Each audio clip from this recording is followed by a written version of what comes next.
What was the question? My name is Kylie Murphy, and I am a writer, director, and DP, and editor, and candle maker who lives in New Jersey right now. We're going to talk a little bit about my film Green. My name is Giselle Bonilla. I'm just a filmmaker. I'm just a filmmaker. Just a girl being a girl. I painted my windows green for Kylie. My film that we're talking about is Virgencita, which went to NFFTY in 2019, and that's where I met Kylie. I wouldn't have known Kylie if I had not gone into NFFTY. Thank you, NFFTY, for the blessings. Thank you, NFFTY. Because NFFTY Connect is about connecting filmmakers who don't know each other. But one could argue, are the ultimate NFFTY Connect, because we connected at NFFTY, where our two films played back to back. Okay, my first question is, Giselle, what did you want to be when you grow up? I wanted to be, when I growed up, initially a movie star. A movie star. How did you get into filmmaking? And is that it? Is it acting? Yeah, my dad's an actor, and I always wanted to be an actor as well, just because he would bring me to all his auditions, because I'm from LA, and so he would bring me because in order to use the carpool lane.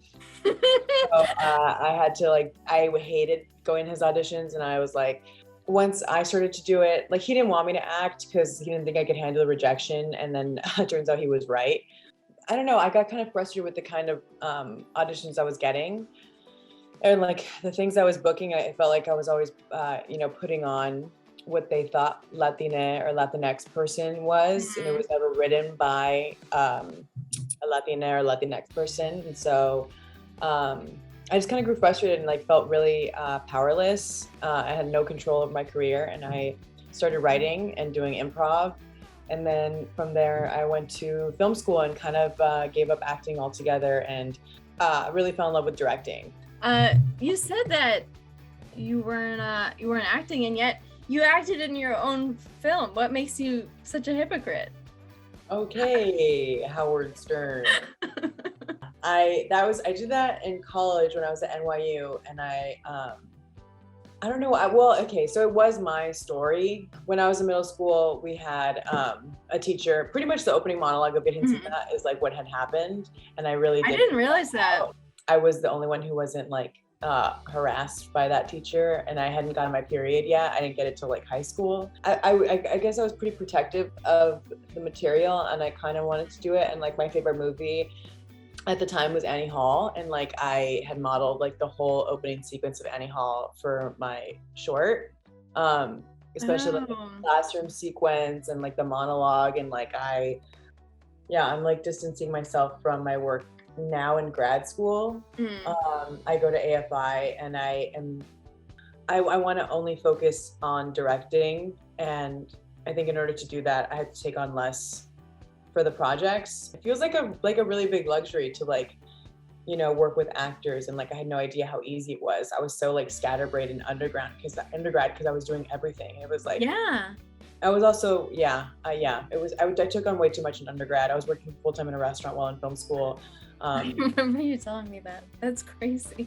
I felt the same about doing everything. Yeah, I didn't know it was really a thing, a career path or anything. What I started wanting to be an author. That's what I wanted to do as a kid, was write books and write stories. Really? I would write chapters in my chapter book and give them to my school librarian. And when I went to Rutgers, which is where I went before NYU, I was just kind of passing the time, taking creative writing classes, and there was a cinematography class, and I signed up for it because I was oh, that sounds cool. And then I was oh, that's a path, you could go and do that. But I was pretty isolated from the rest of the universe, and so I would do all the projects myself, at home, film my grandma for my subjects. it was something that I had written as like a joke, was my first film, Mad Lib Pixie Dream Girl.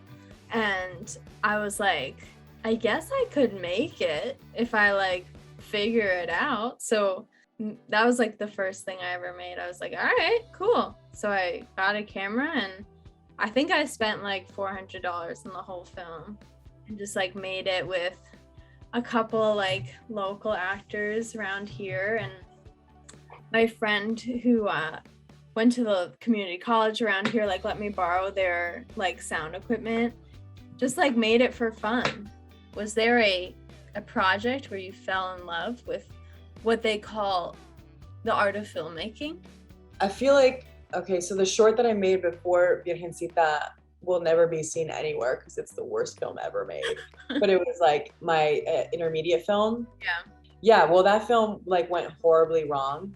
Like I would go to classes and speak to students taking intermediate to be like this is what happened, like this is the worst case scenario of what can happen.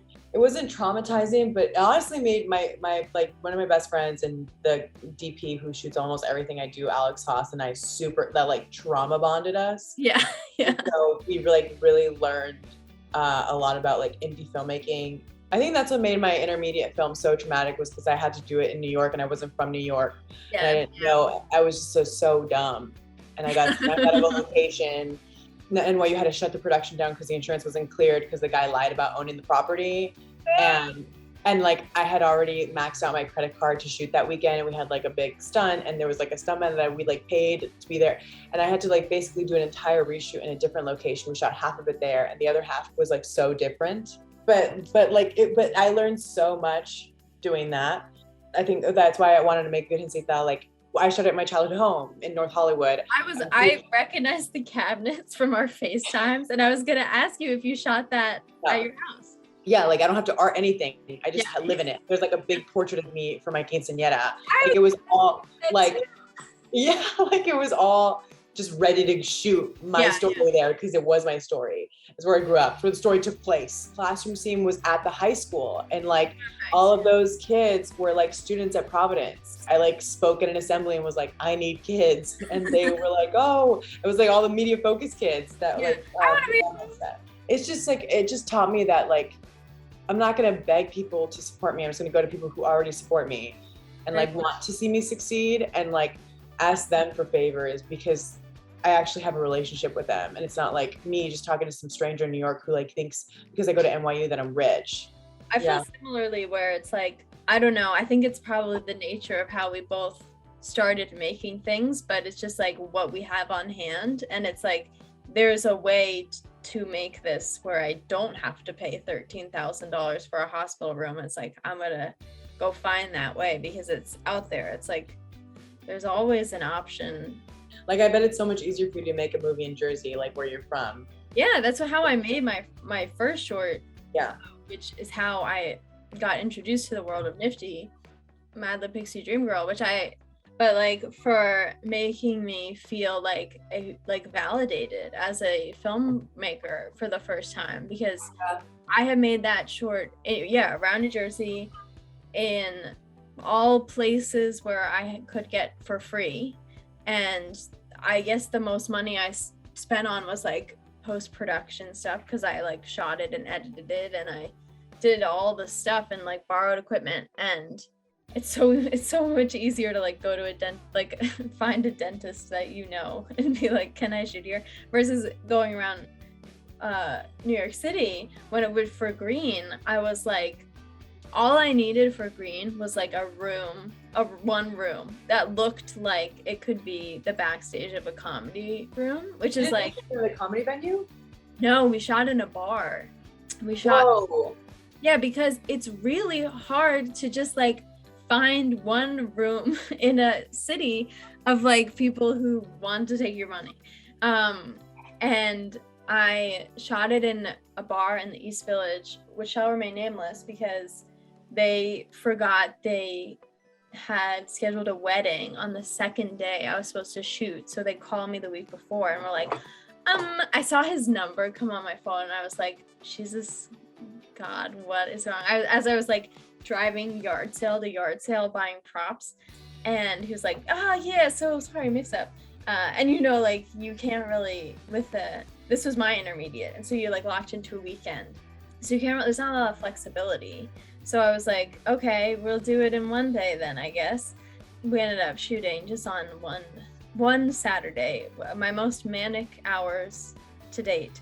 What was a resource that you used when creating this film? The resource was my memories for sure. And I like shot the film in 2016 and it lived in my hard drive for a year. And I think partially because I was initially the editor and having to edit my own performance was I was going to ask you about this. Horrifying. Yeah. And I was like, this film will never be shown to anyone. I had so much anxiety, and like Trump had just gotten elected, and I was like, I don't even know why I'm a filmmaker. Like I should be like, I was all of a sudden like going to protests and just like, why am I making comedies? Like I should be doing so much more for my community. Yeah. And then Alex Haas, my DP, sent me the Horizon Award and was like, you need to apply for this. And It was like submit a 2-minute short film. I guess that just like kind of gave me some sort of drive because I hadn't really done anything in a full year. And so I edited the first 2 minutes with my friend Michael Ritter. And so he edited that 2 minutes for me, honestly. Like I was just sitting there eating Cheetos, just like panicking the whole time. And then like he got it done, we sent it off, and I got it somehow. And that gave me a $2,500 grant through the Adrienne Shelley Foundation. Incredible. And I used that money to like then pay him because I'm like, you just did this for free for me. Yeah. And so I like paid him and my friend Joseph Yao to like edit and color it and do the sound design. That's honestly, that was the biggest resource, is the Horizon Award and the Adrienne Shelley grant. What was your biggest resource for Green? I had a wall in the film that needed to be filled with posters, so I just like asked any friend or family member, like, can you make a comedy show poster for me? It doesn't have to be good, and I need it for this thing. And it's very cool when you can lean on your friends and your family to help you make something. And like that's also how I cast the film. Was Kate and Steve, who play the older man and woman in the film, are married, and I babysit for them, which is how I met them. And they're both like Chicago, from like the Chicago Second City Improv comedy world. Everything I've made up to date has been because of being friends with some, like. Yeah. But I'm curious, on your film, how did you work to establish the tone of your film? I know you had really one main actor that you were working with. It was honestly pretty tense on set because we shot the weekend that Trump got elected. Oh my God. So we had to make it a thing by the second day where we weren't allowed to say his name on set. I just didn't want to hear about it because the first day was rough. And I remember we were trying to do rehearsals and my parents were just blasting the news. It was so stressful that by like the second day, I was like, I don't want to hear his name on set. I don't want to talk about it. So yeah, it was difficult to work with. And like, I would always set out for it to be a comedy. I remember the first festival we went to, my mom went and she was like, it was the first time watching it because I didn't show them because I was so, like, they had no idea what the film was about, even though I shot in their house. And I was really nervous to have them watch me masturbate and on the big screen to Jesus. And my mom was like, I thought this was a comedy. And I will never forget that. Yeah, I wanted to ask you about establishing tone in your film, especially because, it's about stand-up comedians. I just wanted to ask you how you navigated that and if you were upfront to your actors about who specifically you were making this film as a reaction to. Yeah, I wrote it at the end of 2018, beginning of 2019, and like the event that had triggered it was Louis C.K.'s return to the Comedy Cellar in the fall of 2018. I don't want to ever reduce the film by like making it about one person specifically, and that's why the guy never gets named, because I wouldn't want to take away from the universality of it. Yeah, we did talk about that up front.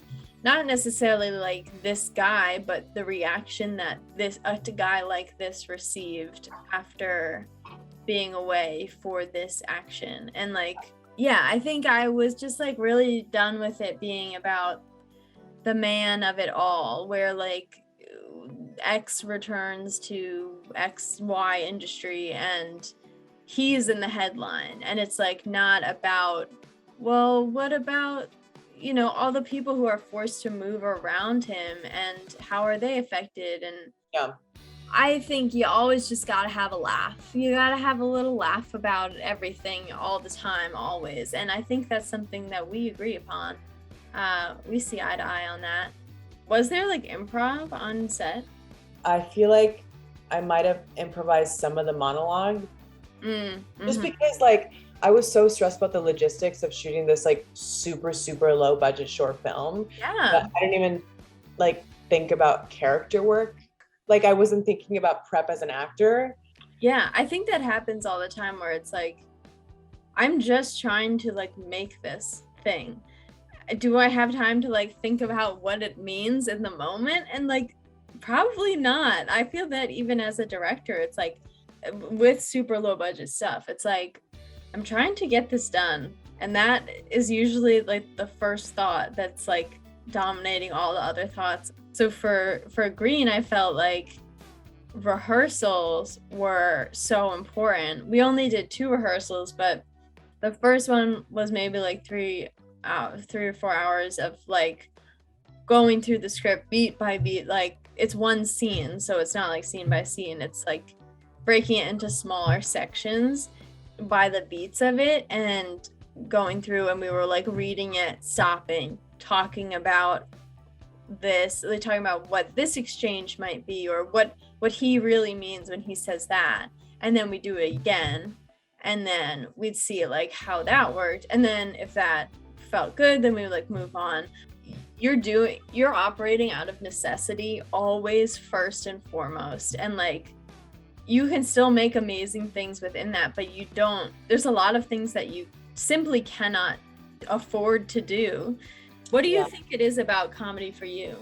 I think it's more selfish for me, where it's like getting to watch a film that I made with my friends and hearing like reactions to it in like spots that you didn't even realize were funny because you spent so much time with it. That like that's my favorite surprise about this whole process, is like getting to watch it and having crazy nerves, and you're like, I don't even know what this is anymore, and then you hear the audience reacting to it and you're like, I don't know, like I don't think I would get the same out of drama. I feel the same way. I think there's something very visceral about screening comedy, and until you said that, I didn't even consider that, but you don't get that shared experience. I've never screened a drama, so I don't know, but I would assume there is nothing like a collective gasp, maybe, I don't know, but there's nothing like a collective like laughter. All the films that I remember from growing up were all comedies. Like all the films that I rewatch are comedies. Like I'm not gonna rewatch a heroine drama. I don't think there's anything like at NFFTY, for example, like I had similar lines and stuff that would get a laugh, and you're like in a room with 500 people, it's crazy, and you're like, oh, I did that, like we all just had a little joy moment together. What is the best piece of advice you've received related to filmmaking?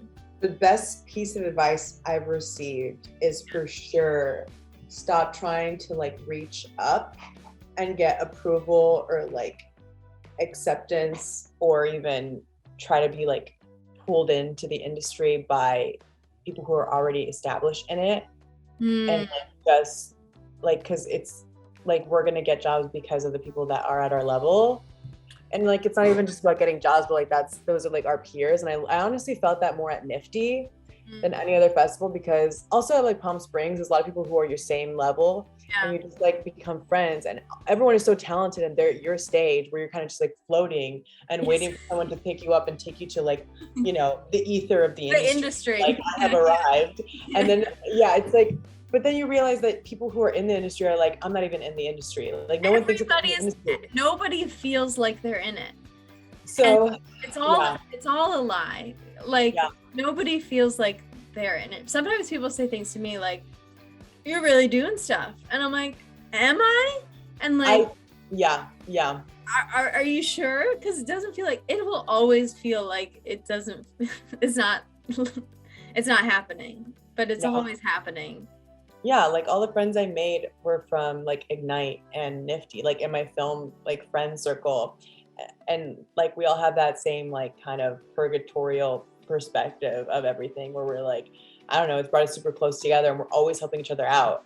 Yeah. And so, That's really good advice, because I was so intimidated. Like, I think it's intimidating as a default to go into what is a festival, like structurally a competition, and you're like, okay, these are my competitors, but I don't know, you gotta not be in that mindset.